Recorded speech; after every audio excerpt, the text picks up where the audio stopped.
সম্মানিত ভিউয়ার্স, তো আপনারা অনেকেই জানতে চান যে আমরা রেণু উৎপাদন করি কেমনে কার্পু মাছের, জাপানি কার্পু আর কি। তো এগুলো হচ্ছে আমাদের বুট মাছ। এই মাছগুলো থেকে কিন্তু আমরা রেণুগুলো সংগ্রহ করব। এই বুট মাছ থেকে আমরা ডিম প্রথমে এই মাছ থেকে আমরা ডিমগুলো বের করবো আর কি। বের করার পরে এই ডিম থেকে কিন্তু আমরা রেণুগুলো উৎপাদন করব। তো এগুলো হচ্ছে আমাদের বুট মাছ। তো দেখতেই পাচ্ছেন যে কত বড় সাইজের বাইরা। তো বাইরা এখন যে ডিমগুলো দেখতে পাচ্ছেন, তো এই বুট মাছের ডিমগুলো এগুলো কিন্তু এইগুলো। তো এইগুলো থেকে কিন্তু আমরা রেণু উৎপাদন করি আর কি। এগুলো হচ্ছে বুট মাছের ডিম বাইরা। তো এখন যে দেখতে পারতেছেন এগুলো থেকেই কিন্তু আমরা রেণুগুলো প্রসেসিং করছি। এইখান থেকেই কিন্তু রেণুগুলো উৎপাদন হবে আর কি।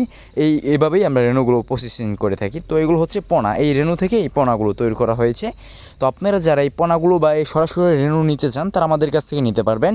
বাংলাদেশের যে কোনো প্রান্তেই এই মাছের পোনাগুলো হোম ডেলিভারি দেওয়া সম্ভব।